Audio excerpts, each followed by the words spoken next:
met engineer David Umahi when he was the PDP chairman, and he invited me to his state to come and exhibit my craft into the business of corporate gifts. So I came to his state on his invitation 3 times. So one morning he woke me up around 5 a.m. Then he was now the deputy governor, and told me that he was going to contest as a governor, that he would be needing me to produce promotional gift items that we can use for campaign. So I told him, okay, sir, since we've had different presentations with you and you picked some items, I'll look through what you picked earlier and see, and also advise better what can be used since they are for campaigns. So I asked him what about the mobilization, because we had initially given him quotation. He told me to please go ahead, and he doesn't have money, that he is going to Abuja, that he has been going to Abuja to and fro to meet with Goodluck Jonathan to help him raise funds for his election, because he's having problems with his principal. That is the governor as at that time, one Amechi. That was what he told me. So I didn't still go ahead. But he kept on calling me and pestering me, because all the while we went to the States, this man never gave me money for fuel. He never gave us accommodation. I used to pay in his hotel. Also, I used to pay money in his hotel for myself and my staff. The only time he asked us to stay in his house, the man did not allow me to sleep. He tied towel on his waist and came into my room and was pestering me. I had to tell him, okay, wait, let me give my staff a Bible. I ran away from the place where he was and entered my staff room, and they locked it. That was where I slept because of David Umahi's disturbance. So his staff, his boy, Silas Emeka, is saying, okay, so we produce this gift items. I have to carry my children's school fees, gather money, borrowed money from even individuals, and produce these gift items. After I finished producing it, I called him. He said I should bring them to Ebonyi State. I hired a truck with my staff, went to Ebonyi State, lodged in a different hotel, because each time we lodge in his hotel, which is obviously expensive, Osman Hotel, we pay our money. He is inviting us, but we are paying our money. So we have to lodge in a different hotel. So he told me that even as at that time he was in Abuja to source for fund for his election, he sent his boy to come and lead us from the hotel where we lodged to his house. The boy took us to his house, and we offloaded his goods in the presence of his wife, his children, and his workers. They took time, because the goods were not small. They took time to offload it in his house, and he told me thank you. He never gave us money for fuel. Even that day, we didn't have money for fuel. The driver had to provide money to fuel that truck, and we came back. It was not an easy journey, but we made it back to Lagos. So I gave him time, because I know that once they do election, they don't always have money immediately. So I gave him time. After 1 year and 8 months, I started asking him for my payment. While I'm asking for my payment, David is asking me out. While I'm asking for my payment, David is asking me to date him. I told him, sir, one day I got so frustrated. I said, sir, can you concentrate and pay me my money? Stop telling me about dating you. I've told you I cannot date you.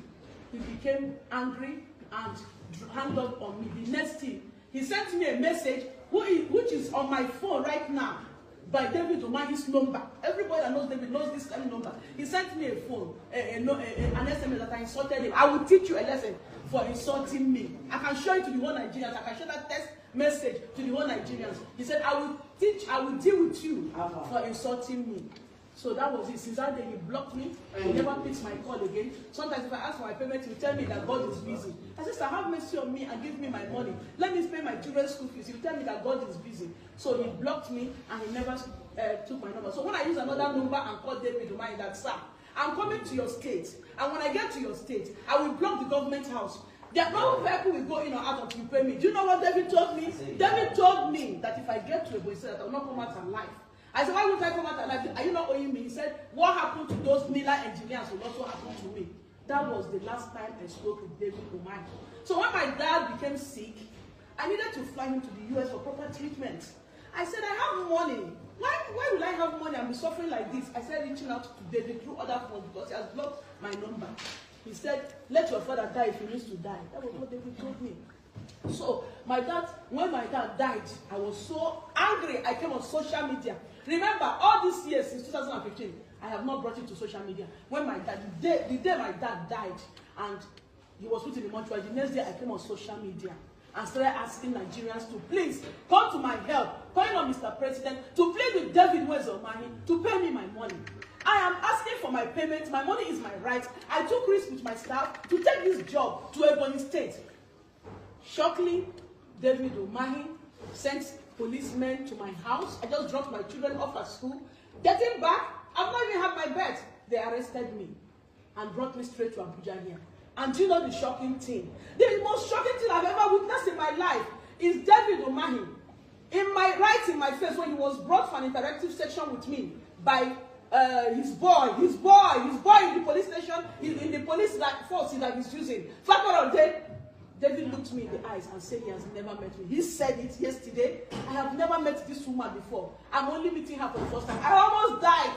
David Umahi said he has never met me. I brought my pictures with David Umahi. I brought evidence showing me and David Umahi in his office as a deputy governor.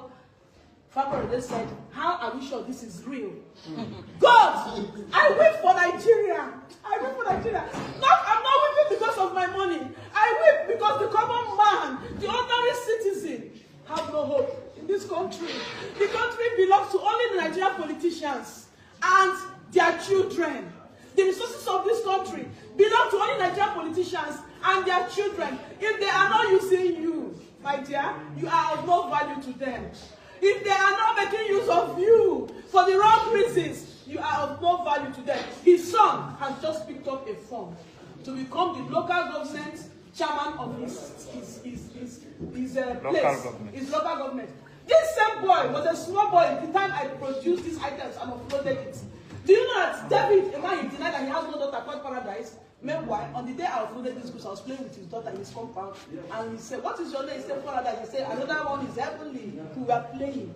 So, do you know that right now his son is coming to also continue ruling Nigeria with the iron hand his father has been using to rule us? So you can see what hope does this country have for the common man. Now.